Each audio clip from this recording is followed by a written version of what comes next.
guys, it's Sarah Norwood. I'm here to continue my functional neurological disorder vlog, I guess because this is a video. It's going to be unedited, raw. I'm going to talk about what it's like to suffer from this type of brain disorder, which is not as rare as you may think. And to tell you, this has been a hell of a week. I have seized 1 or 2 times every single day. What's interesting is I started my 18-week non-epileptic seizure FND clinic and program weekly group therapy last Thursday. Well, I want to say, oh my gosh, I started the group and everything's great.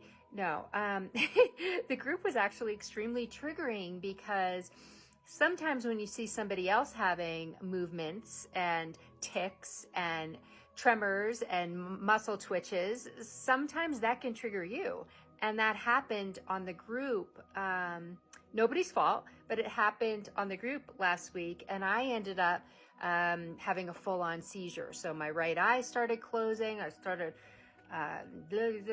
couldn't speak, slurred speech, and I had to leave a half hour early and just say, I'm going to go have a seizure. And I had to, it's good to have an Apple Watch if you have these seizures, so I could call my son and my husband. But what we worked on, and what we're going to go over on this week, which I'm going to do the group right after this, are internal and external triggers that trigger our FND. So some of my triggers are other than like sunlight, and I can't leave the house and there can't be bright lights. Like right now I'll have a seizure just from that. But some of my deeper triggers are when my children aren't doing well. Now, they're 27 and 29 years old. I get it. They have their own lives and stuff. But for whatever reason, you know, we were trauma bonded when I was a single mom and I was raising them, and I came out of domestic violence, and I have always felt responsible if they are suffering a health issue, anxiety, depression. For some reason, I've made that my fault. And so a trigger would be if my son now is suffering from anxiety and depression that was triggered from my first seizure I had July 4th of this year. And because he's been struggling, my seizures are getting even worse because I'm worried about him and he's worried about me. And we are like codependent right now, and we are not separate and healthy. And that's one of my internal triggers, is my children, is my son and my children. And when my daughter was suffering health issues, somehow I blamed myself for when she was little, and I was, in a chronic trauma response and had no coping skills, and I used to yell. And the fact that my kids have anxiety disorders, I have somehow made that my fault. And so those are my big triggers. So today we're going to be talking about internal and external triggers, how to identify them so that we can give our mind and our bodies and our nervous systems a heads up, and possibly develop some skills to be able to do in the minutes, sometimes seconds, or even hours leading up to the seizure. Now, I work with an individual therapist, and I'm actually in a group therapy with my therapist. And as you know, if you follow this, I've been doing shamanic meditation and shamanic healing and shamanic Reiki on clients for 15 years.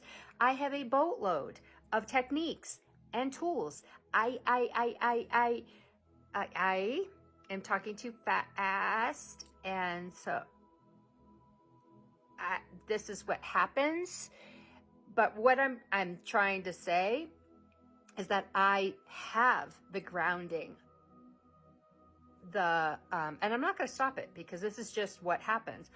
the grounding techniques. I have breathing, meditation, crystals, relaxation, going in nature. I have all of these things. So you would think I'm ahead of the game.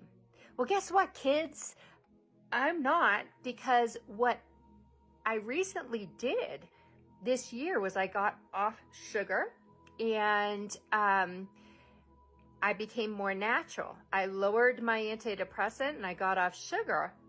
And so those two things were numbing trauma energy in my body that I thought I had released. Apparently I hadn't. And so the more natural and relaxed I get, the more this like energy, the trauma that I thought I had dealt with in therapy for 30 years is coming up and out. And I'm probably gonna have a full-blown seizure, but I just want people with functional neurological disorder that have been told that their symptoms aren't real, that there's nothing wrong with them because the MRI is normal or the EEG or whatever, that this is real. And the book FND Stories on Amazon is written by patients that suffer what I suffer, what we suffer, and also neurologists, psychologists, nurses, therapists. Yeah, I'm gonna have to stop this, and there's a trash truck outside. That's the thing, I won't edit my videos, and I will always be real, but I just want the patients to know that you are not alone. There is help. Stop blaming yourself. Advocate and try and find family members or advocates that can help you be believed and spread awareness for this, because this is the physical manifestation, at least for me, from trauma that I've been working on for 32 years. You can't make this shit up, right? And so this is just the beginning of what will be a seizure. So I'm going to get off. I'm going to get to a safe place, and I'm going to call for some help. And I will be back next week to talk about what next week homework is. That's about not being able to say no and taking on too many responsibilities and increasing stress. But this week is about internal and external triggers. So thank you for being here. Sorry if this is disturbing, and I think on the beginning of my videos I'll put a warning or a trigger label, because sometimes this kind of stuff can be triggering for people. So, okay, I'm gonna go. Love you. Mwah.